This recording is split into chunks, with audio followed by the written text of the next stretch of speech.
আমি সুলতানা রহমান আপনাদের প্রত্যেককে স্বাগত জানাচ্ছি বাংলাদেশ এখন। দুয়ারে করা নাড়ছে ঈদুল আজহা, এরই মধ্যে ঈদের শুভেচ্ছা বিনিময় করছেন শেখ হাসিনা এবং খালেদা জিয়া। অবশ্য এবার তারা দেশে ঈদ করছেন না। ঈদে প্রধান দুই দলের নেত্রী না থাকায় রাজনৈতিক অঙ্গনে থাকছে ভিন্নতা। এসব নিয়েই করব আজকের আলোচনা। এছাড়াও থাকবে ঈদ যাত্রায় যে মানুষের দুর্ভোগ, ঈদ যাত্রার জন্য কী ধরনের ব্যবস্থা নেওয়া হয়েছিল, এসব বিষয় নিয়ে স্টুডিওতে আছেন নৌ পরিবহন মন্ত্রী শাহজাহান খান এবং রাজনীতিবিদ অবসরপ্রাপ্ত মেজর আখতারুজ্জামান। আপনাদের দুজনকে স্বাগত জানাচ্ছি। নৌ পরিবহন মন্ত্রী, আপনার কাছে প্রথমে একটু আসতে চাই যে আপনার কাছে কি মনে হয় যে এইবার মানুষ ঘরে ফিরছে, খুব স্বস্তিতে ফিরতে পারছে? আপনারা কি যথেষ্ট পরিমাণ ব্যবস্থা রেখেছিলেন?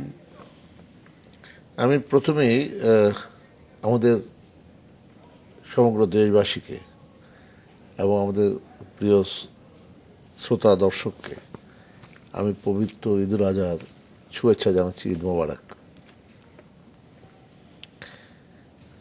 একদিন পরে ঈদ, এবং এবারে ঈদ একটা বৃষ্টি বাদল প্রাকৃতিক বৈরী আবহাওয়া এর মধ্য দিয়ে হচ্ছে। সরকারের একজন মন্ত্রী হিসাবে, বিশেষ করে নৌ পরিবহন মন্ত্রী হিসাবে, আমি তো মনে করি যে অন্যান্য বারের চাইতেও আমাদের এবারে দুর্ভোগ অনেকটা লাঘব করতে পেরেছি যাত্রীহাইদের। আপনি ইতিমধ্যে লক্ষ্য করেছেন যে ফেরিঘাটগুলোতে এখন গাড়ির অপেক্ষায় ফেরি দাঁড়িয়ে আছে। একসময় ফেরির অপেক্ষায় গাড়ি দাঁড়িয়ে থাকতো। লঞ্চ ঘাটগুলোতে আমাদের কড়া নজরদারির মধ্যে মোটামুটি ভালোভাবে লঞ্চগুলো পরিচালিত হচ্ছে। আমি একটু আপনাকে আমরা আজকে এই এখনো সেখানে আমাদের সদরঘাটে আমাদের রিপোর্টার আছেন, তারা আমাদেরকে জানাচ্ছেন হাজার হাজার মানুষ সদরঘাটে অবস্থান করছেন, কারণ তাদের যাওয়ার কোনো ব্যবস্থাই নাই। আপনি যদি হজে যান তাহলে দেখবেন যে হাজার হাজার গাড়ি হজ যাত্রীদের বহন করছে, আবার এর চাইতে বেশি হজ যাত্রী হেঁটে মিনা, আরাফাত, কাবা এই সব জায়গায় আসছে। আবার যখন আপনি ওমরায় যাবেন তখন আপনি দেখবেন হাজার হাজার গাড়ি ডিপোতে পড়ে আছে। অর্থাৎ কিনা যে তাদের একটা সিস্টেম এটা করে নিয়েছে, এবং সরকারিভাবে এই ব্যবস্থাপনাগুলো। আমাদের দেশে পরিবহন ক্ষেত্রে সরকারি যে অবস্থান, সরকারি যানবাহনের যে স্বল্পতা, এইটা দীর্ঘদিন কিন্তু হয়নি। যেমন আমি আপনাকে বলি, 70 বছর পরে আমাদের এই সরকারের বিগত মেয়াদকালে 2টা স্টিমার নির্মাণ করলাম। 70 বছর পরে।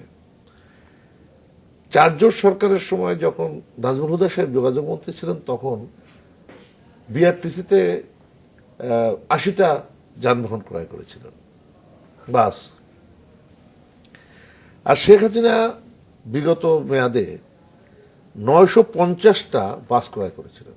ঠিক আছে, তার মধ্যে এই বিএনপি জামাত জোট মিলে যেভাবে গাড়ি পুড়িয়েছে, সেই গাড়ি এখন পর্যন্ত কোনো লঞ্চ তো পোড়ায় নাই। হ্যাঁ, কিন্তু লঞ্চে আগুন দিয়েছে, কি বলেন? সেটা লঞ্চে আগুন দিয়েছিল, কিন্তু সেটা ক্ষতিগ্রস্ত হয়নি। লঞ্চ তো আপনি রাতারাতি নির্মাণ করতে পারেন না।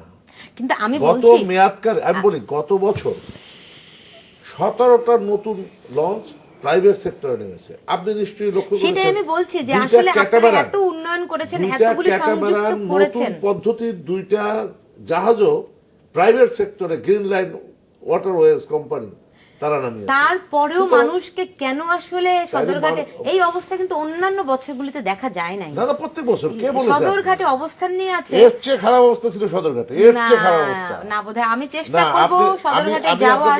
আমি তো আজকে 6 বছর আজকে সদরঘাটের গেট বন্ধ করে দেওয়া হয়েছে। আমি 14টা ঈদ পার করছি। এই 14টা ঈদে আমি আপনাকে পরিসংখ্যান দিয়ে বলতে পারি প্রতি বছর কয়টা নতুন লঞ্চ নেমেছে প্রাইভেট সেক্টরে, সরকারি কয়টা নেমেছে, আর প্রতি বছর কত মানুষ বৃদ্ধি পেয়েছে। আপনি যেমন আপনার লঞ্চের যাত্রী ঈদের সংখ্যা সময় বাড়ছে, এই অবস্থা হয় নাই, আমি সেটাই প্রতি বলতে বছর ঈদে চাচ্ছি। হয়। এটা তাহলে আপনি বোধহয় বাংলাদেশে থাকেন না কিনা না না, খবর রাখেন কিনা আমি আমার বলছি সন্দেহ আছে। দেখেন এইবার প্রতি বছর লঞ্চের সদরঘাটের গেট বন্ধ করে দেওয়া হয়েছে যাতে কেউ ভিতরে প্রবেশ করতে না পারে। এটা আপনি কি এত এইটা চাপ নতুন বেশি। এটা কি নতুন বলছেন? এটা এইবার একটু প্রতি বেশি। বছর এটাকে আবার করতে হয় এই কারণে, পল্টনের উপর যে লোক একসঙ্গে জমায়েত হয় ওই পল্টন ডুবে তো অ্যাক্সিডেন্ট করতে পারে, সেই জন্য আমাকে ওই কলাপসেবল গেট আটকে দিতে হয়। এবং এবার আরেকটা কি কাজ করেছি, আপনি সদরঘাটের টার্মিনাল ভবনের মতো আর একটা নতুন ভবন নির্মাণাধীন, সেই ভবনের মধ্যে লোক এবারে আছে, আপনি গিয়ে দেখেন। জি, সেটাই আমাদের। আপনি যদি মনে করেন এবারে কলাপসেবল গেট নতুন আটকাইলাম, আমি তো 7 বছর, আরে 7 বছরের মন্ত্রিত্বের কালীন 10 জন 14টা মানুষ, ইট পার্ক। আপনি আমাকে বলেন যে মানুষের ধাক্কা ধাক্কিতে মানে এত চাপ, 10 জন মানুষ আহত আর হয়েছে ভাই তারা হবেই তো। মেডিকেলে। আপনি আপনার বাড়িতে যদি কোনো বিয়ে অনুষ্ঠান হয়, আপনার বাড়িতে লোক সংখ্যা বাড়ে না, আপনি খাওয়ার ব্যবস্থা করেছেন হয়তো 1000, দেখা গেল হয়ে গেল 2000, কি করবেন আপনি তখন? তাহলে আমাদের সেই ব্যবস্থা এইটা একটা অস্বাভাবিক দাওয়াত করার অবস্থা। সময় আসলে সেটা মনে এটা একটা রাখা অস্বাভাবিক দরকার। অবস্থা, এটা কোনো স্বাভাবিক অবস্থা না। দুইটা ঈদেই আমাদের এই ব্যবস্থা জনাব আখতারুজ্জামান, তবে প্রশ্ন হলো আমাদের এই যাত্রীদের কষ্ট হলেও আমরা তাদেরকে নিরাপদে স্বাচ্ছন্দ্যে পৌঁছে দিতে পারছি কিনা। বিলম্ব হতে পারে কিন্তু পারছি কিনা। নিরাপদেও কি পারছেন? আপনি আমরা এই প্রোগ্রামটি শুরু করার আগে আপনাকে একজন জানিয়েছিল যে ঢাকা শরীয়তপুরগামী একটি লঞ্চ খুবই বাজে অবস্থায়, মানে ডুবে যায় অবস্থা, এরকম একটা, নিশ্চয়ই অতিরিক্ত যাত্রীর কারণেই। তাহলে সেই হয়, অনেক ক্ষেত্রে হয়। আপনি যেখানে প্রায় 150-200 লঞ্চ যাচ্ছে প্রতিদিন, 2, 3, 4, 5টা লঞ্চ, এটা হতেই পারে। আমরা কি করি তখন? আমি সাথে সাথে হুকুম দেবো আমাদের নৌ পুলিশ, আমাদের কোস্টগার্ড, তারা গিয়ে সেই লঞ্চকে ধরবে, সেই লঞ্চ পারে ভিড়াবে, অংশ বিশেষ আমরা যাত্রী নামিয়ে দেব, অন্য লঞ্চে সেই যাত্রীদের নেব। তাহলে নিয়ম আছে যে একটা লঞ্চের ধারণ ক্ষমতা যতটুকু সেই অনুযায়ী আসলে যাত্রীদের নেওয়া। তাহলে এই অবস্থায় যে গেল সেইটার দায়িত্ব কে নেবে? আমি আপনার কাছে ফিরবো, জনাব আখতারুজ্জামান, আপনার কাছ থেকে এই বিষয়ে একটু শুনতে চাই। ধন্যবাদ আপনাকে। আসলে আমি খুব মনোযোগ দিয়ে মন্ত্রী বাহাদুর সাহেবের কথা শুনছিলাম। ঈদ মুবারক তো বলতেই হবে, একদিন পরে ঈদ, কিন্তু সেটা কতটুকু মুবারক হবে? আমার ভাই তো বললেন যা করার উনি সবচেয়ে ম্যাক্সিমাম করে ফেলেছেন। 70 বছরের পরে 2টা জাহাজ কিনে ফেলেছেন, প্রতি বছরের চেয়ে উত্তর বৃদ্ধি পেয়েছে, প্রতি বছরই গেট বন্ধ করে দেওয়া হয় বলেছেন। এটি স্বাভাবিক, তাহলে পল্টনের লোক ভরে যাবে, না হলে তো বুড়িগঙ্গের লোক ভরে যাবে। উনি করে ফেলেছেন যা উনি যতটুকু করতে পারতেন, শাহজাহান ভাই তার সর্বশ্রেষ্ঠ কাজ উনি করে ফেলেছেন। উনি কিন্তু একবারও বলেন নাই যে আমি এটা করতে পারি নাই, আমি এটা করতে পারি নাই, আমার একটা জাহাজ কম আছে, আমার একটা লঞ্চ কম আছে, আমার পল্টনে মানুষে কম ধরে, আমার জাহাজগুলা যুগোপযোগী না, একটা বলেন নাই। উনি কিন্তু সব ওনার যতটুকু সাধ্য ছিল অতটুকু উনি করে ফেলেছে। তো এর বেশি আমরা ওনার কাছ থেকে কি আশা করতে পারি? ওনার তো সাধ্যের বাইরে তো আমরা আশা করতে পারি না। ওনাকে তো বলতে পারি না আমাদের জান দিয়ে দেন, বাংলাদেশের মানুষের জন্য জীবন দিয়ে দেন। আপনি বিয়ে বাড়িতে দর্শক আসছে, খাবার উনি আজকে বেশি পাকাইতে পারছেন না, খেলে খাবেন না, না খাবেন, উনি কি করার আছে? উনি তো বলেন না উনি চাল ডাল নুন তেল কম ছিল, উনি তো বলে দিয়েছেন। কাজেই ভাই যে কথাটা বলছিলাম, সরকার বাহাদুর যদি এই কথা বলে যে আমাদের সবচেয়ে সর্বোত্তম ব্যবস্থা আমরা নিয়েছি, 70 বছরে যা কেউ পারেনি, 7 বছর আমার ভাই শাহজাহান ভাই, ওনাকে বলেছিলাম যে ওনাকে মন্ত্রী বানাবে না মাননীয় প্রধানমন্ত্রী, যেদিন বলেছিলাম ওদিন রাত্রে উনি মন্ত্রী হয়েছিলেন। আজকে আবার আসছি, বলবো না আপনি মন্ত্রী থাকেন, কারণ আমি যা বলেছি এটাকে উল্টা হয়। আমি যদি এখন বলি উনি মন্ত্রী থাকেন, আমি জানি না কি হয়। তবে উনি যে ওনার সাধ্যের শেষ করে ফেলেছেন এটা উনি প্রমাণ করে দিয়েছেন। ওনার চেয়ে বোধহয় আর কিছু ওনার কাছ থেকে আমরা আশা করার কিছু নাই। আমার মনে হয় তা না, নিশ্চয়ই আরো অনেক কিছু করার আছে। আমি ফিরবো। আমার মনে হয় আক্তার সাহেব একটা জিনিস হলো, উনি আমার কথাগুলো বুঝতে পেরেছেন কিনা আমি জানি না। সেই ব্যাখ্যাটা হলো এই, আমি আগেই বলেছি আমরা জানি। উনি যে বলেছেন এটা নাই ওটা নাই, আমাদের যা সম্ভব আমরা সেই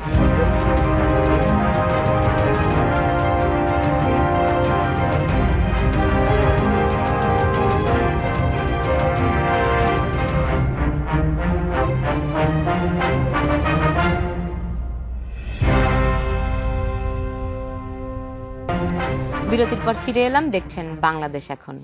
জি, আপনার আসলে আরো অনেক কিছু করার আছে বলে আমরা আসলে বিশ্বাস করি। জনাব আখতারুজ্জামান যেমনটা বলছিলেন যে আপনি আপনার সাধ্যের সবটুকু করে ফেলেছেন, নিশ্চয়ই তেমনটা নয় নাকি? না, আমার সাধ্যমতো আমার ক্ষমতা যেটুকু আছে আমি সেটাকে সবটুকু কাজে লাগিয়েছি। আপনি যদি এই মুহূর্তে আমাকে বলেন এখনই 10টা নতুন লঞ্চ নামে ফেলতে হবে, আমার পক্ষে সম্ভব না। আমার যে লঞ্চগুলো আছে, যেমন প্রতিটা লঞ্চ কিন্তু একাধিক ট্রিপ দিচ্ছে, লঞ্চ যাচ্ছে আবার খালি আসছে আবার প্যাসেঞ্জার নিচ্ছে। যেই লঞ্চগুলো আজকে সন্ধ্যায় যায় কালকে সন্ধ্যায় ওই অঞ্চল থেকে আসে, সেই লঞ্চগুলো এখন প্রতিদিন একাধিক ট্রিপ মারছে। অর্থাৎ কিনা আমাদের যত প্যাসেঞ্জার আছে আমরা ইনশাআল্লাহ সকলকে নিতে পারবো। আরও একটা দিন যে সময় আছে, এবং যে প্যাসেঞ্জার যাদের ছুটি হয়ে গেছে, আজকে ছুটি মানে গতকালকে ছুটি হয়ে গেল, ছুটি হওয়ার পরে যারা এখন ভিড় করছে এই মুহূর্তে, এই সময়টাই কিন্তু সবচেয়ে বেশি ভিড়। যেমন আপনার মাওয়াতে আমরা কি করেছি, আমাদের এখানে 8টার পরে লঞ্চ চলে না, আজকে 11টা পর্যন্ত করে দিয়েছে। এই কারণে যে সমস্ত গার্মেন্টস এবং অফিস আদালত সব আজকে ছুটি হয়ে গেল। স্বাভাবিকভাবেই এই যে মানে ঢাকার থেকে 70-80 লক্ষ লোক একদিনে বিভিন্ন পথে চলে যায়, এদের চাপটা কিন্তু মূল চাপটা কিন্তু আজকে। সুতরাং আমরা এই জায়গাটায় যতটা সম্ভব আমরা আমাদের সাধ্যমতো আমাদের যে ক্ষমতা সেটুকু দিয়ে আমাদের তো স্বল্পতা আছেই, আমরা জানি, কিন্তু তার মধ্যে আমরা যতটুকু তৈরি করতে পেরেছি বিগত 7 বছরে, সেই 7 বছরের কথা আমি বলেছি যে বিআইডব্লিউটিসিতে কোনো সরকার একটা স্টিমার নির্মাণ করে নাই। আমরা গত মেয়াদে 2টা নির্মাণ করেছি, যে 2টা আজকে সার্ভিস দিচ্ছে। এই মেয়াদে আরো 2টা আমরা নির্মাণের জন্য অর্ডার দিয়েছি, মানে টেন্ডার করেছি। এখন আমরা সেই 2টা নির্মাণ করব। তাহলে পরে কি, সরকারিভাবে একসময় জাহাজ নির্মাণই করতো না, আমরা করছি, যেটা ওনারা জীবনে কোনোদিন করতে চিন্তাও করতে পারে নাই। আর প্রাইভেট সেক্টর যখন আমরা নদী খননের কাজটা করছি, প্রাইভেট সেক্টর আরো উৎসাহিত হচ্ছে। যে কারণে আমি আপনাকে ফিগার দিয়ে বলতে পারি প্রতি বছরই কিন্তু নতুন নতুন লঞ্চ এবং বড় ধরনের লঞ্চ আজকে সার্ভিসে নিয়োজিত হচ্ছে। কেন? কারণ ওই যে ব্যক্তি যে এই লঞ্চের মালিক, সে এই লঞ্চ ব্যবসায় এখন সে তার লাভ পাচ্ছে, যে কারণে এই সুযোগে সে এখন লঞ্চ নির্মাণ করছে। এটা আগে ছিল না।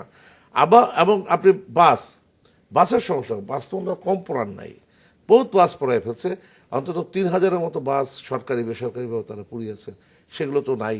তো এখন এই যে বাসগুলো কমে গেল, আর এই বাসগুলো থাকলে আমরা আরো ভালো সার্ভিস দিতে পারতাম। যেখানে একসময় ময়মনসিংহ রোডের গাড়ি একদম চলতে পারতো না, এখন চলছে, ধীর গতিতে চলছে, গতিটা একটু ধীর, কিন্তু যেই জায়গাগুলো একসময় খুব মানে ঝুঁকিপূর্ণ ছিল, খানাখন্দ ছিল, সেইগুলোকে ভরাট করে চাইল্ড লেন করা হয়েছে। আপনি ময়মনসিংহে যান, দেখবেন যে কাজ শেষ হয় না, একদম সময় অনেক বেশি লাগছে, নির্ধারিত সময়ের চেয়ে 2-3 বছর পেরিয়ে গেছে। এইটা কি আজকে নতুন? আমাদের দেশের যে দক্ষতা, আমাদের নির্ধারিত সময়ের চেয়ে 2-3 বছর পেরিয়ে গেছে। এইটা কি আজকে নতুন? আমাদের দেশের যে দক্ষতা, আমাদের দেশের যে ব্যবস্থাপনা, আমাদের দেশের যারা এগুলো দেখাশোনা করে, তদারকি করে, এটা নতুন নয়, এটা বহু কাল থেকে এগুলো চলে আসছে। আমরা তবুও এখন দেখেন নিজেরা, আমি মন্ত্রী হিসাবে প্রত্যেকটা ফেরিঘাট আমি এই গত 3 দিনে সফর করেছি। আমাদের ওবায়দুল কাদের সাহেব প্রতিদিন সে রাস্তায় টার্মিনাল ইত্যাদি মানুষ তো অভিযোগ করে আপনারা যখন যান তখন পরিস্থিতি কিছুটা ভালো থাকে, আপনারা চলে আসেন, পরিস্থিতি আমরা ভালো করছি। তো আপনি যতই দিন যাচ্ছে পরিস্থিতি ভালো হচ্ছে। আপনি আগের বছর দেখবেন, এখন যে আমরা সার্ভিস দিলাম এর চেয়ে ভালো সার্ভিস আমরা দেবো আগামীবার। এটা আসলে যেই আমার ভাইয়ের 7 বছর অভিজ্ঞতার আলোকে উনি বলছেন, 7 বছরে ওনার কাছ থেকে আমরা হয়তো আমাদের প্রত্যাশা অনেক বেশি, আশা করা উচিত না। 7 বছর ধরে উনি মন্ত্রণালয় চালাচ্ছেন, 7 বছরে উনি অতীতে কেউ কিছু করে নাই। উনি 3000 বাসকে পুড়িয়ে দেওয়া হয়েছে, জানি না সেই পরিসংখ্যান উনি কোথায় পেয়েছেন। বাংলাদেশে প্রতিটি থানা একটি করে বাস পুরালেও বোধহয় 3000 বাস হয় না। না, অনেক বাস তো পুড়িয়ে দেওয়া হয়েছে। প্রতিটি থানা একটি করে বাস পুরালেও 460টি বাস হয়, সেখানে 3000 বাস কোথায় হবে আমি জানি না। একটি কেন, আপনি একাধিক আমার কটিয়াদি থানা, বাগুন্ডা থানা, আমার কিশোরগঞ্জ জেলায় একটি বাসও পুরানো হয় নাই, এরকম কোনো রেকর্ড নাই। তো সেই তুলনায় আমি জানি না, এবং আমি জানি না বরিশালের সেই বা ওনার বরগুনা বা ওনার শরীয়তপুরে, মাদারীপুরে কয়টা বাস পুড়েছে আমি জানি না। তবে ওনারা যারা ইন্স্যুরেন্স করানোর লোকেরা যদি ইন্স্যুরেন্স 3000 বাসে দিয়ে থাকেন সরকার থেকে, সেটা অন্য বিষয়, এটা দিতে পারেন, এটা হয়তো আমরা জানলাম যে 3000 বাসের পুরানো ইন্স্যুরেন্স নিশ্চয়ই একটা পরিসংখ্যান ওনার কাছে আছে, আমি জানি না সেই পরিসংখ্যানটা উনি তো আমাদের শ্রমিক সংগঠনের সভাপতি, উনি যদি সেই 3000 বাসের দিয়ে থাকেন তাহলে ভালো, গুড, সেটাও টাকাটা খরচ করাটা ভালো পদ্ধতি। বরিশালে যে এখন বরগুনায় বাস পোড়ায় নাই, মারা গেল, ট্রাক পোড়ানো হলো, সেই ইতিহাস কি ভুলে গেছে? না, ইতিহাস ভুলে যান, ইতিহাস ভুলবো কেন? আপনারা এটা উস্তাদ, আপনারা পুরায়া দেখাইতে পারেন কিভাবে হয়, এটা তো জানে, রেকর্ড জানে, বুঝছেন না? হাজার হাজার নেতা কর্মীদের গ্রেফতার করেছেন, জেলে পাঠিয়ে হাজার হাজার নেতা কর্মীদেরকে জেলে পাঠিয়েছেন, কিন্তু আজ পর্যন্ত একটি বাসের পুরা মানে প্রমাণ করতে পারেন নাই, কোথাও আদালতে দাঁড় করাতে পারেন নাই। ঠিক আছে, এখন নতুন শুনলাম যে 3000 বাস পুরানো হয়েছে।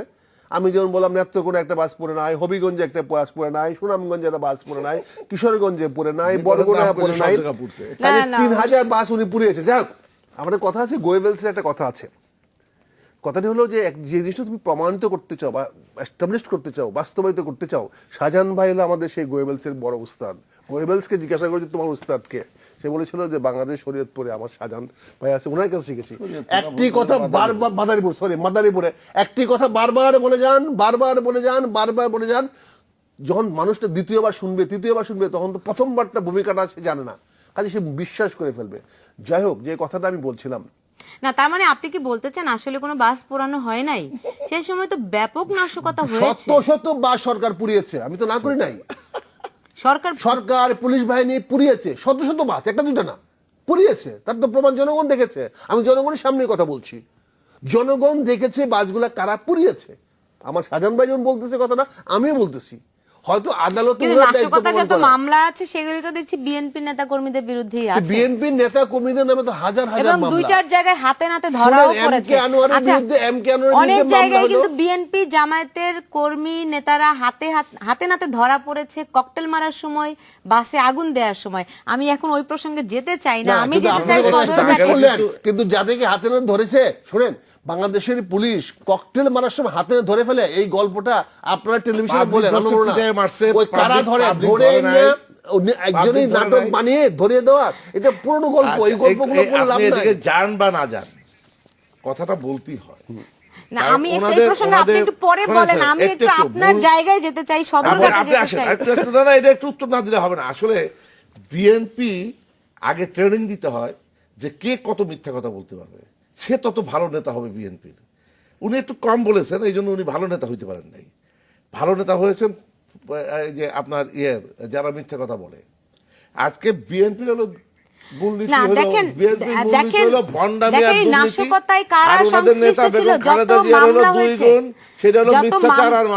যত মামলা হয়েছে, এটা তো সত্য যে সরকার কাউকে সেভাবে করে এই মামলাগুলি সুরাহা করতে পারে নাই, প্রমাণ করতে পারে নাই, বিচার করতে পারে নাই, এটা তো আপনি অস্বীকার করতে পারেন না। আমি যেতে চাই সদরঘাটে, সেখানে দুর্নীতি যুদ্ধাপরাধীদের বিচার হয়েছে, ওনাদেরও বিচার হবে, ওনারাও কিন্তু ছাড় পাবে না। এবং আপনার মনে আছে মির্জা ফখরুল ইসলাম আলমগীর কি বলেছিল, একটা দুইটা বাস পুড়লে হবে না, কথাটা কি ভুলে গেছি নাকি আমরা?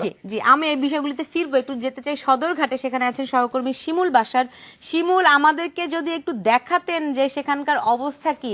এখানে আমাদের সঙ্গে নৌ পরিবহন মন্ত্রী শাহজাহান খান আছেন, তিনি বলছেন এই অবস্থা নাকি বরাবরই থাকে, এবার কোনো ব্যতিক্রম নয়।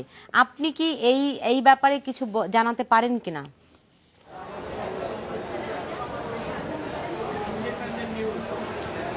আসলে নৌ পরিবহন মন্ত্রী যেহেতু আমাদের স্টুডিওতে এখনো আছেন, তিনি, আমি জানি না যে তিনি রাত 12টা বাজে কখনো এই সদরঘাট টার্মিনাল কখনো ঘুরে দেখেছেন কিনা।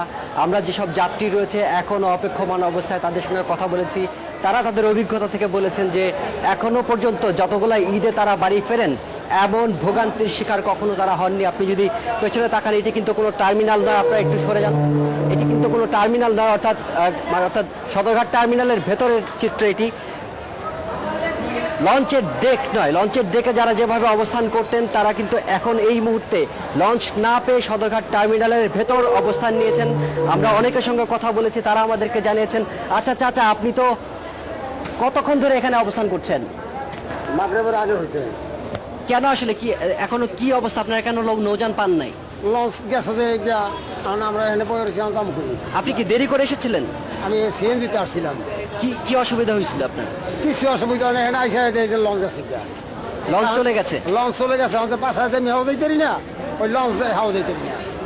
আপনারা এর আগে শুনেছেন সুলতানা রহমান যে যখন এই সন্ধ্যার দিকে চারপাশে তুমুল বৃষ্টি হচ্ছিল তখন কিন্তু যাত্রীদের আসলে বসার জায়গা পর্যন্ত ছিল না। টার্মিনালের ভেতরের যে ডেক জায়গাটি রয়েছে সেই জায়গাতে যেমন যাত্রীদেরকে রাখা হয়েছে, টার্মিনালের উপরে অর্থাৎ দ্বিতীয় তলায় যেখানে যাত্রীদের ওঠার অনুমতি নেই সেখানে কিন্তু এই ঘাট কর্তৃপক্ষ তারা মাইকিং করে যাত্রীদের বসার ব্যবস্থা করে দিয়েছেন, থাকার ব্যবস্থা করে দিয়েছেন। নিচের এই চিত্র আসলে গোটা টার্মিনাল জুড়ে এবং দোতলাও কিন্তু কোথাও তিল ধারণের ঠাঁই নাই এখন পর্যন্ত। পল্টনেও কিন্তু যাত্রীদের তিল ধারণের ঠাঁই নাই। তারা প্রত্যেকে শিমুল, আপনি কি আমাকে এইটুকু বলতে পারেন যে যাত্রীদের সঙ্গে কথা বলে তারা কি অন্যান্য বছরও এরকম টার্মিনালে অপেক্ষা করে পরের দিনের লঞ্চ পাওয়ার জন্য, নাকি এইবারই প্রথম তারা আসলে অবস্থান নিয়েছেন এভাবে? আমরা আসলে এখন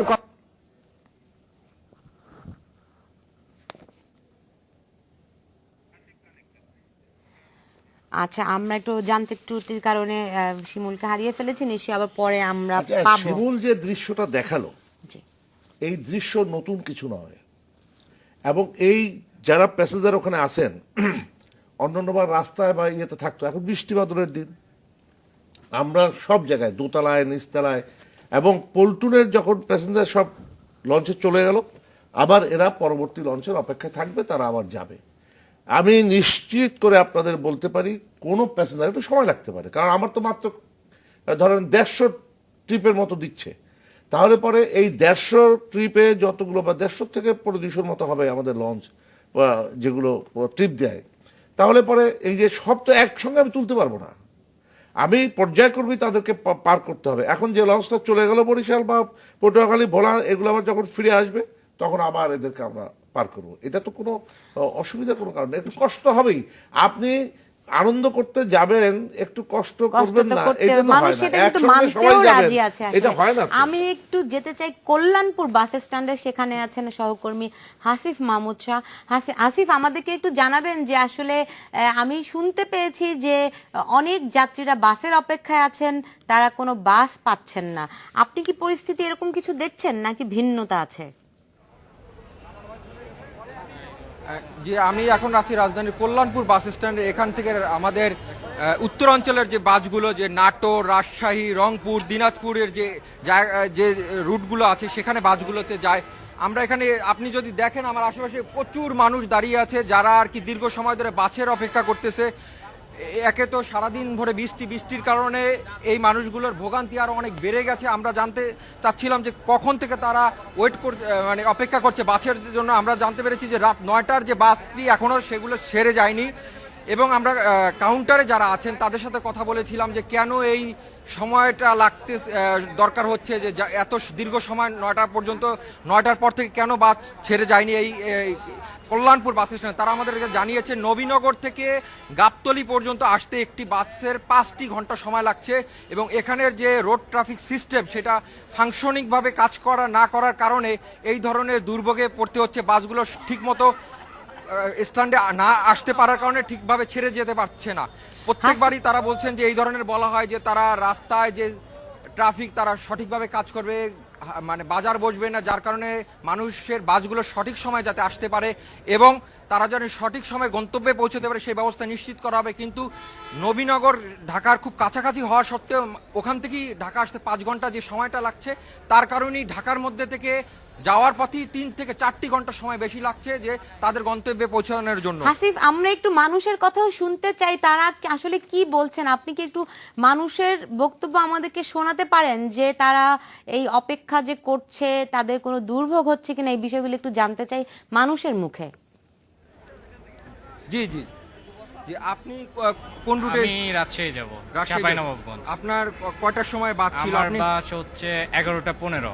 আচ্ছা, এখন তো অলরেডি 12:30 বেজে গেছে। আপনাদের কি জানিয়েছে যে কখন বাস ছেড়ে যাবে, কখন আসবে? কাউন্টার থেকে ইনফর্ম করলো এখন যে গাবতলী ব্রিজের ওই পারে গাড়ি আছে, এখনো এই পারে আসতে পারে না জ্যামের কারণে।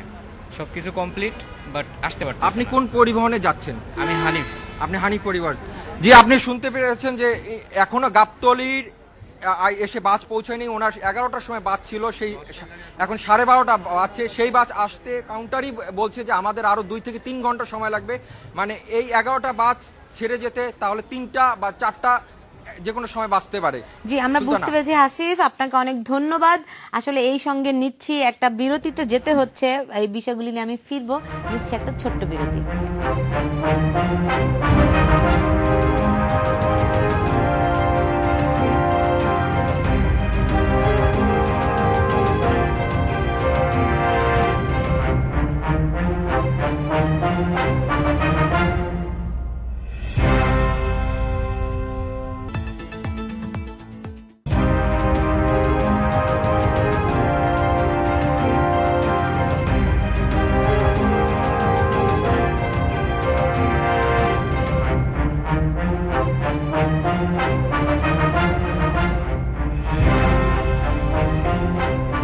বিরতির পর ফিরে এলাম, দেখছেন বাংলাদেশ এখন। জনাব শাহজাহান খান, আপনি দেখছিলেন যে আসলে বাস টার্মিনালের কি অবস্থা, সদরঘাটের কি অবস্থা। না না, আমি তো যে কথাটা বলছিলাম যে এটা কিন্তু নতুন কোনো দৃশ্য না, প্রতিবার ঈদেই এই ঘটনাগুলো ঘটে।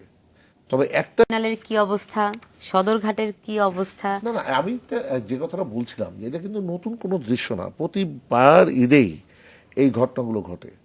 তবে একটা বিষয়, সেটা হলো যে যখন বর্ষাকাল, যেমন কয়েক বছর এখন বর্ষাকালে কিন্তু ঈদ হবে, এই বর্ষাকালের সমস্যাটা হলো যে রাস্তার উপরে পানি জমলে সেখানে গাড়ি চলাচল করলে সেই ভিটামিন থাকে না, রাস্তাগুলো অটোমেটিক্যালি সেগুলো ভেঙে যাবেই। এই রাস্তা দিয়ে কিন্তু গাড়ি যাতায়াত করছে। তবে এখন যেমন গতবারও কিন্তু, গত ঈদেও কিন্তু অনেক জায়গায় আটকে গেছিল, এবারে কিন্তু চলছে ধীর গতি। কেন? কারণ যে গাড়ি আগে মানে সংখ্যার দিক থেকে যতটা চলতো তার চেয়ে তো অধিক সংখ্যক গাড়ি চলছে। তারপরেও তো আমরা একটা বুদ্ধি করে যে কাজটা করেছিলাম সেটা হলো যে যে অত্যাবশ্যকীয় পণ্য ব্যতীত সাধারণ ট্রাকগুলোকে আমরা বন্ধ করে দিয়েছি 3 দিন আগে এবং ঈদের 3 দিন পরে। এটা একটা ভালো এর উদ্যোগ ছিল। ফলে কি দাঁড়ালো? এর ফলে কিন্তু রাস্তার উপরে কিছুটা হলেও চাপ কমলো, কারণ ট্রাকের সংখ্যা তো কম নয়। তো সেখানে বাসের চেয়ে একটা ধারণা থাকা ভালো, বাসের চাইতে কিন্তু ট্রাকের সংখ্যা বেশি। সুতরাং এখানে কিন্তু আমরা এই কাজটা করে দিয়েছি। তারপরে আরেকটা জিনিস হলো যে গরুর হাটগুলো রাস্তার উপরে বসতো। আপনি ঢাকা শহরে থাকেন, আপনি বলেন তো, এবার গরুর হাট এই যে খুব কম গরুর হাট, এই যে রাস্তার উপর। বাবুবাজার ব্রিজের ওখানে নয়া বাজারে আগে গরুর হাট বসতো। আজকে তো আমরা সদরঘাটে, আপনি পটুয়াখালীর লোক, সদরঘাটে মানুষ যেতে পারতো না এই গরুর হাটের জন্য। আমরা কিন্তু গত 2 বছর যাবৎ গরুর হাট কিন্তু সেখানে বসতে দেই না, একদম টোটালি বন্ধ।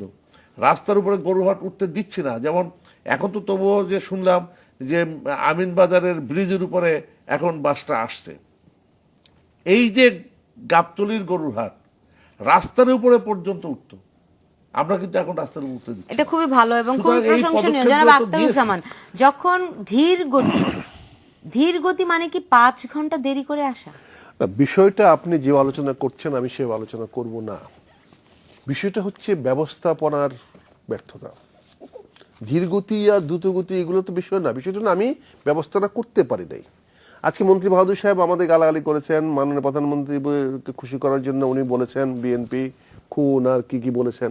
আমি জানি আওয়ামী লীগের একটা কাজ করে, যত বেশি বিএনপি না না জানতে না, অর্থাৎ ওনাদের বিএনপির মূলনীতি বন্যাবিয়ার মূলনীতি, খালেদা জিয়ার দুই গুণ, মিথ্যাচার আর মানুষ খুন। এখন বাংলাদেশের মন্ত্রী সাহেবদেরকে ব্যবস্থাপনা করতে হয় না, ওনারা তো বলে দিয়েছেন এর চেয়ে আর কি করা যেতে পারে, মানুষ ভোগান্তি হবেই, ওনারা বলে দিয়েছেন।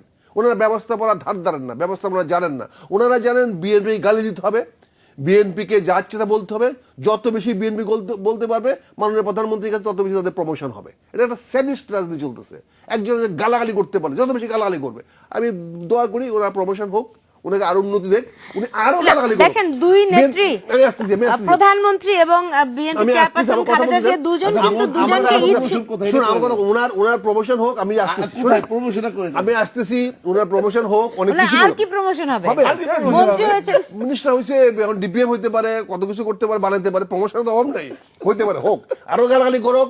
গালাগালি করে যদি ওনাদের জনগণ দেখতেছে কে গায়ে কি বলতেছে, অব্যবস্থাপনা কেন হচ্ছে বলেন? আজকে আমরা সবসময় জানি, 7 বছর ধরে উনি জানেন যে বছরে 2টা ঈদ হয় এবং মানুষ যায়, এবং ওনার কতগুলো বাস আছে, কয়টা ট্রিপ দিতে পারে, এটা তো ওনার জানা উচিত। আমাকে যদি এখানে 3টা ট্রিপ দিতে হয় তাহলে আমাকে টাইম এন্ড স্পেস সেভাবে তৈরি করতে হবে। যদি আমার 3000 বাসে না কোলায়, আমাকে আরো 2000 বাস ব্যবস্থা করতে হবে।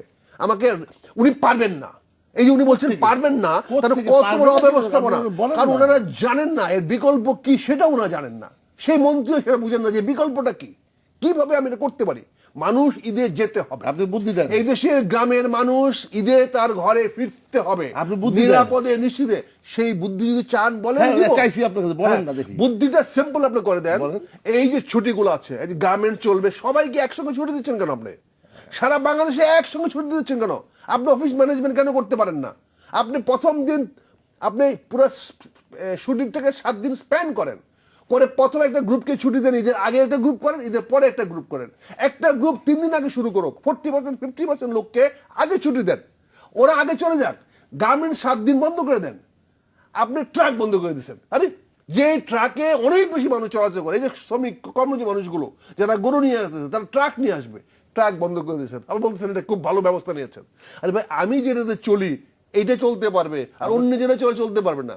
কাজে আমার যেটা ব্যবস্থাপনায় বলছি, পরিষ্কার বলছি, আপনি ছুটিটাকে 7 দিনে নিয়ে যান। আমার বছরে 2বার গার্মেন্টসকে ছুটি দেন, রোজার ঈদের 7 দিন দেন, কোরবানির 7 দিন দেন। So they will be the first people to go out, last people to get in Dhaka city. আপনি একটা প্রবলেম সলভ হয়ে গেল। দ্বিতীয়ত, যে সমস্ত ব্যবসায়ীগুলো নন এসেন্সিয়াল, তাদেরকে ঈদের আগে ছুটি দিয়ে দেন, তারা ঈদের 3 দিন আগে চলে যাক।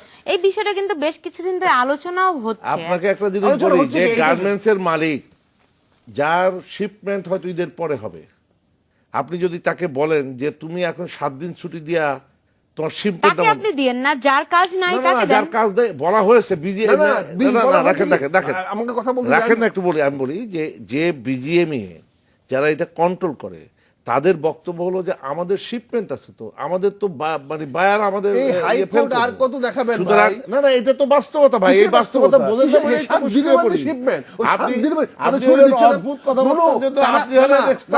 তারা কি ছুটি আপনি দিচ্ছে না? সবসময় এই সমস্ত শুনেন, অদ্ভুত কথা তারা বলেন। কি ছুটি দিচ্ছে না? তবে আমি একটা না, কথা তাহলে বলি। গার্মেন্টস কি বন্ধ করতেছে না? কোনটা? বন্ধ করতেছে না গার্মেন্টস? কোথায়? শুনেন, হ্যাঁ, বন্ধ কয়দিন? শুনেন, 3 দিনের গাছের বন্ধ। তলাটাও আপনি 7 খাবেন, দিনের- গাছের 7 তলাটাও দিনের বন্ধ খাবেন, হয় না। উপরটাও খাবেন, খালি না, না, আপনারাই না। খাবেন, আর বাকি মানুষ খালি ভোগান্তি করবে। তা আপনি খাইয়ে আইছেন বোধহয়, এই না, জন্য না, কইতে আপনি পারতেছেন কেন না। 7 দিন আগে প্রোডাকশন প্রোগ্রাম করেন না? কেন? আপনি কেন হয়- আপনি যে শুনেন, গার্মেন্টস আপনার সব- শোনেন না, আপনাদের সময় তো গার্মেন্টস বন্ধ হয়ে এই যে গেছে। আপনাদের সময় তো আর গার্মেন্টস বন্ধ আমরা তো হয়েছে। গার্মেন্টস, ওই এখন তো পেয়েছেন। গার্মেন্টসের কোনো আর ঝামেলা শুনেন, নাই। আপনার এই যে সমস্ত গার্মেন্টসের আলোচনা জ্বালাও নিতে পোড়াও ভাঙচুর করে এই- গার্মেন্টস বন্ধ করে দিয়েছিলেন, এই blame game সেই এ- গার্মেন্টস আমি তো এখন blame কোনো game সমস্যা এ- নাই। আমি blame game এ এখানে কথা তো বলতে চাই না। ব্লেমটা এই কারণে আমি blame যে game এ কথা আপনাদের বলতে চাই না। ব্যবস্থাপনা কোনো ব্যবস্থাপনাই ছিল না, অব্যবস্থাপনা ভরপুর ছিল। আমি একটা উদাহরণ দিই, এই যে ফেরি, এখন ফেরির জন্য গাড়ির জন্য ফেরি দাঁড়ায় থাকে, আর ওনাদের সময় গাড়ি দাঁড়ায় থাকতো ফেরির জন্য। কোন সময়, কোন পার্থক্যটা বছর, কি? কবে, আমি বলি, কোন দিন? আমি তো দক্ষিণাঞ্চলের মানুষ। দক্ষিণাঞ্চলে 3 দিন, আপনাদের সময় 2004 সালে 3 দিন পর্যন্ত টোটালি কোরবানি ঈদের মধ্যে আপনার এই রুটে ফেরি বন্ধ ছিল। কেন? আপনারা সেই ব্যবস্থাপনা করতে পারেন নাই। 38 বছরে আপনাকে হিসাব করতে হবে, 38 বছর বঙ্গবন্ধু স্বাধীনতার পর থেকে 2009 সাল শেখ হাসিনা পর্যন্ত 38 বছরে বাংলাদেশে ফেরি বঙ্গবন্ধু 8টা কিনছে, জিয়াউর রহমান সাহেব 2টা কিনছে, এরশাদ সাহেব 8টা কিনছে, শেখ হাসিনা 96-তে কয়টা হলো? 20টা। 10টা বছর খালেদা জিয়া ক্ষমতায় ছিল, একটা ফেরি কেনে নাই। আর এই 5 বছরে 17টা ফেরি বানাইছি। যে নদী কাটার ড্রেজার, সেই ড্রেজার বঙ্গবন্ধু 7টা কিনছিল, আর কোনো গভর্নমেন্ট ড্রেজার কেনে নাই। ইভেন আমাদের গভর্নমেন্ট 96-তে আসছে, তখন আমরা পারি নাই। কিন্তু এই গতবারে আমরা 14টা ড্রেজার নির্মাণ করেছি, আর এইবারে আরো 20টা নির্মাণের জন্য ব্যবস্থা নিয়েছি, টাকা বরাদ্দ পেয়েছি। সুতরাং আর এই যে ব্যবস্থাপনা, আপনি এখনই গাছ লাগাবেন, কালকে আপনি গাছ লাগাই যান না কেন? এখন ফল খাওয়াইতাম, আপনারা তো সব খাইয়ে ঠেয়ে ধ্বংস করে তারপরে শেষে চলে গেছেন। আর আমরা এখন সেই গাছ চারা লাগাচ্ছি এবং সেখানে এখন ফল দিচ্ছে, যে কারণে নিম্ন আয়ের, যেই বাংলাদেশ ছিল নিম্ন আয়ের অর্থাৎ গরিব দেশ, সেই বাংলাদেশ এখন নিম্ন মধ্য আয়ের বাংলাদেশে উন্নীত হয়েছে। যেই বাংলাদেশের 6 বিলিয়ন মার্কিন ডলার ছিল আপনার বৈদেশিক রিজার্ভ, সেখানে এখন 26 বিলিয়ন মার্কিন ডলার উপরে উঠে আমাকে এসেছে। বলতে হবে- যেই দেশের আজকে পদ্মা সেতুর মতো একটা সেতু নিজস্ব টাকা আমরা করছি, এইটা তো খালেদা জিয়া বা বিএনপি বা ওনাদের 20 জন তারা তো এটা সাহস দেখাতে পারে দেখেন না। প্রধানমন্ত্রী শেখ সুতরাং হাসিনা আজকে এবং বিএনপি এই- চেয়ারপারসন এই- খালেদা এইগুলোকে জিয়া আমাদের দুজন বিশ্বাস- দুজনকে ঈদের শুভেচ্ছা জানিয়েছেন। ভাই, আমাকে তো কথা বলতে তারা দিবেন না। সবসময় জানান। না, না, তো আমাকে তো- তারপরের না, না, স্তরের না, রাজনীতিবিদদের আমি তো জন্য না, আমি এখন আমার ভাই শাহজাহান সাহেব এখন এই মুহূর্তে দাঁড়িয়ে বঙ্গবন্ধু কয়েকবার বলতেছেন। আর এই শাহজাহান সাহেব একদিন আমাদেরকে বলতেন বঙ্গবল্টু। এই শাহজাহান সাহেব একদিন বঙ্গবন্ধুর ছবিকে নামিয়ে ভেঙ্গেছেন। এই শাহজাহান সাহেব ইতিহাসে আছেন। কাজে উনি কখন ইতিহাসে এই কোন যে- পাকে কি কথা মাইকেল বলেন, ভাই, কি কথা বলেন, হীরক রাজার শুনেন, দেশে দেখেছেন শুনেন, উনি যে- সেখানে কি হীরক রাজার মগজ ধোলাই, ওনাদের বিএনপিতে হলো মিথ্যাচার মিথ্যা কথা করার জন্য মগজ ধোলাই দেয়। এখন আমার সেই- শাহজাহান ভাই কখন কোন এই জায়গায় কোন মিথ্যাচার কথা বলেন, শুনেন, মগজ ধোলাই হয়ে আসছে। কাকে কখন আকাশে উঠান, কাকে কোথায় মাটিতে ফেলে দেন, এটা ওনার নাই। আমি বলেছিলাম যে এই সমস্যাটা সুষ্ঠু সমাধান করার জন্য একটা ব্যবস্থাপনা প্রয়োজন। গার্মেন্ট ফ্যাক্টরি যদি তারা 7 দিন যদি বন্ধ করে তাদের শিপমেন্ট রক্ষা করতে না পারে, তাহলে তাদের শিপমেন্ট শিডিউলটা তারা প্ল্যান করতে পারে। ঈদের ছুটি তো তারা দিয়েছে, এই লাস্ট মুহূর্তে ছুটি দিয়ে তারা সমস্ত জিনিসটাকে জয়া কিছু করে ফেলছে। তারা চায় সস্তা লাভটা খেতে, তারা চায় শেষ মুহূর্তে শ্রমিককে খাটিয়ে তারপরে তারা এখানে বাজারে যে দামটা বেড়েছে সে বাড়তি দামটা নিতে। আপনি সেটাকে ব্যবস্থাপনা করেন। আসলে তারপরে সব আপনি- রকম ব্যবস্থাপনার মধ্যে রাজনৈতিক দল এবং তাদের নেতারা কি ধরনের মানে সেলফ ম্যানেজমেন্ট কিংবা কার- মনে কার করেন সঙ্গে? কিসের জন্য? মানে আমি বলছি যে আমি কয়েকবারই বলার চেষ্টা করেছিলাম যে দুইজন নেত্রী দুজনকে পারস্পরিক ঈদ শুভেচ্ছা কিসের শুভেচ্ছা জানান দিয়েছে? নিয়মিত। এই কিসের শুভেচ্ছা দিয়েছে? ঈদের শুভেচ্ছা কাকে কে জানিয়েছেন। দিয়েছে? প্রধানমন্ত্রী শেখ হাসিনা আমরা জানিয়েছেন। প্রধানমন্ত্রী শেখ হাসিনার মুখে তো শুনিনি উনি শুভেচ্ছা দিয়েছেন। কার্ড তো আমরা খালেদা জিয়া পাঠিয়েছেন। শুনেন, এইগুলো হলো অভদ্র রাজনীতি। এই অভদ্র রাজনীতি আচ্ছা, শুনেন, বেগম খালেদা জিয়ার মুখ তো শুনি নাই, আমি শেখ হাসিনাকে অভিনন্দন জানাচ্ছি, টেলিফোন করে নাই। আচ্ছা, শুনেন, আপনি যে তারা ধরনের- চাকরের মাধ্যমে ঈদের শুভেচ্ছা জানানো, এর চেয়ে অভদ্রতা কিছু হতে পারে না। যে শুনেন, ধর- এই কালচার গুলো আমরা করি বলে আজকে আমাদেরকে আপনি এই কথা বলেন। বেগম খালেদা জিয়া শুভেচ্ছা জানিয়েছে, শেখ হাসিনা শুভেচ্ছা জানিয়েছে, এবং আপনারা এই সমাজ সুশীল সমাজের স্বীকার করেন। আরে ভাই, আমি যদি তাহলে শুনেন, আপনারা আমি যদি আমার প্রশ্নটি একটু করতে দেন। আপনারা যদি বলে থাকেন, আপনি যে শব্দটি বলেছেন আমি সেটিতে যেতে চাই না, কিন্তু আপনি যে কালচারের কথা বলছেন, তাহলে সুস্থ ধারার একটি কালচার তৈরি করার জন্য আপনারা রাজনীতিবিদরা কি করছেন? যারা আমি কোনো আসলে কি আমি আপনাদের শুনেন, পর্যায়ে সেই আপনারা কিছু রাজনীতি করছেন কিনা কালচারটা- এই প্রশ্নের সেই জবাব নিয়ে আমি রাজনীতি ফিরবো। কালচারটা তো আমি করবে। নিচ্ছি একটা ছোট্ট বিরতি, সঙ্গেই থাকুন।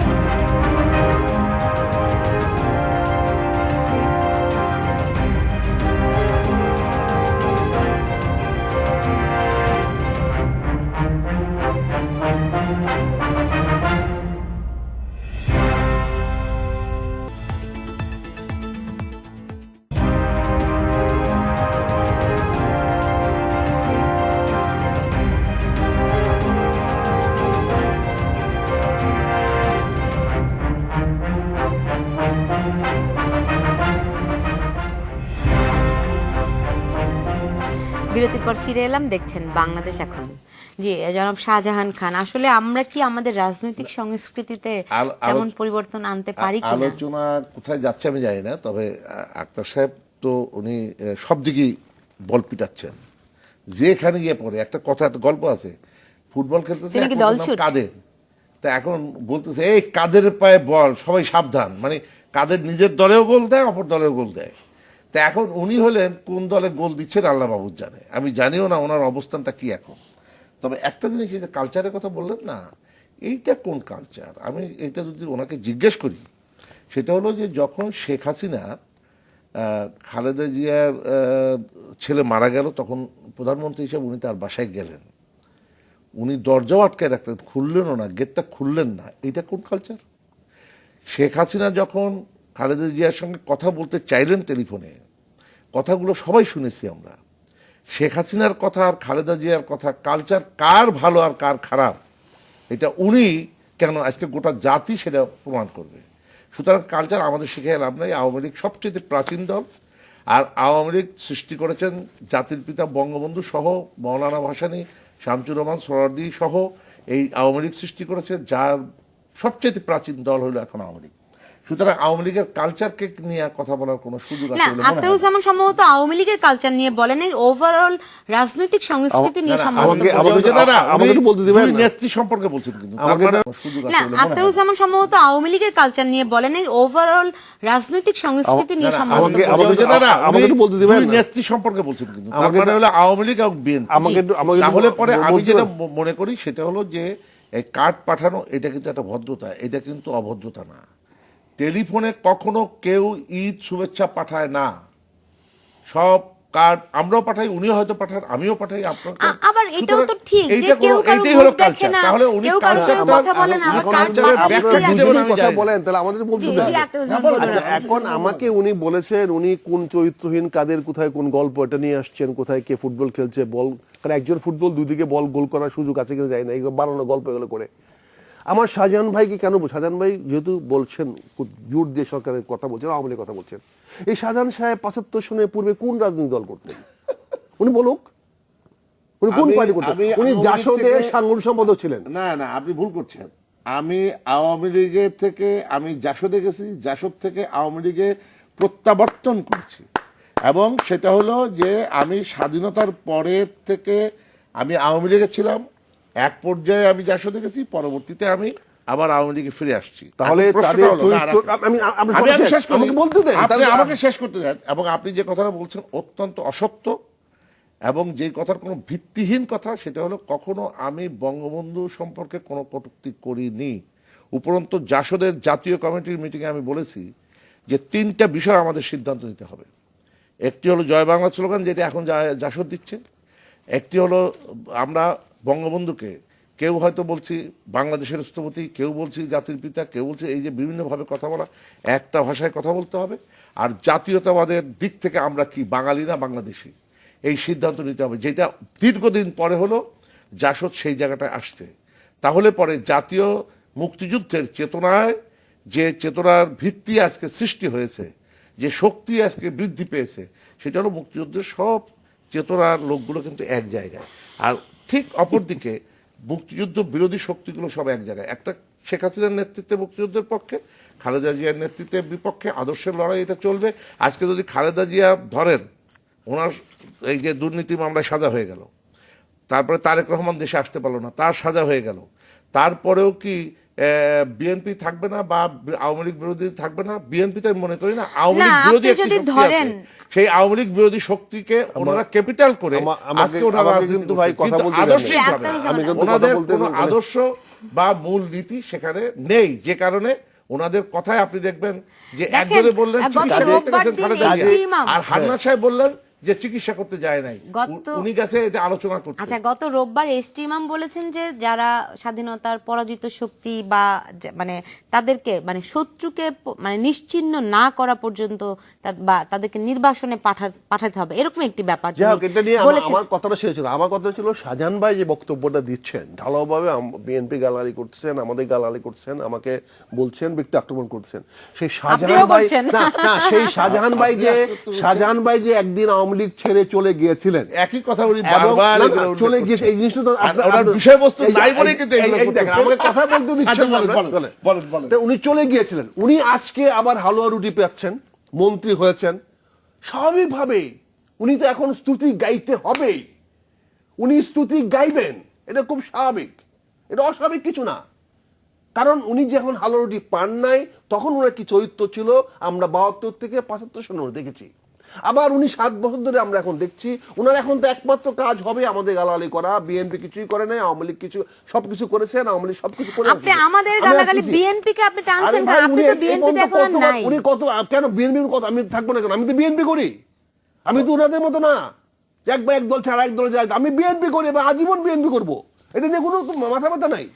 আমি বিএনপি করি এবং স্বাধীনতার আগে থেকে উনি বিএনপি করে, স্বাধীনতার আগে থেকে। এই দেখছেন, আমি স্বাধীনতার আগ থেকে বিএনপি করি নাই, কিন্তু আমি বিএনপি হওয়ার পর আমি বিএনপি করি 1991 সন থেকে। আমি সরকারি চাকরি করতাম, আমি দল বদল করার সেই সুচরিত্রের মানুষ নই।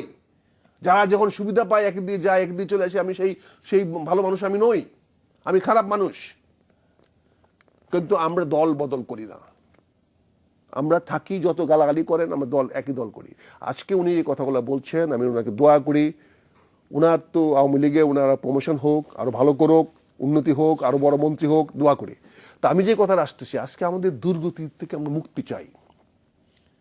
আজকে শাহজাহান সাহেবকে আমাদেরকে বলতে হবে আরো 300 বাস আনবেন কিনা, লঞ্চ বানাবেন কিনা, আমাদের জনগণকে উনি তো বলছেন করবেন। আমাকে বলতে দেন, দুর্ভোগ মুক্ত করবেন কিনা। উনি তো বলেছেন যে ওনার যা সাধ্য ছিল তা করে ফেলেছেন। তার করার পরে হাজার হাজার মানুষ আজকে ভোগান্তি পাচ্ছে, হাজার হাজার মানুষ আজকে ঘাটে বসে আছে। লঞ্চের ধাক্কায় আমার ওই ট্রলার ডুবে যায়, সেই খবর তো উনি আমাকে বলেন নাই। আজকে গরুর ট্রলার উনি ডুবিয়ে দিয়েছেন লঞ্চ ধাক্কা দিয়ে, সেগুলো স্বাভাবিক হতেই পারে, উনি বলতে অ্যাক্সিডেন্ট হতেই পারে। এখন আমাদের প্রশ্ন হচ্ছে এই ব্যবস্থাপনা সুন্দর না হয়, যদি এটার মধ্যে সুষ্ঠু ব্যবস্থাপনা না আনা হয়, তাহলে জনগণের দুর্ভোগ বাড়বে।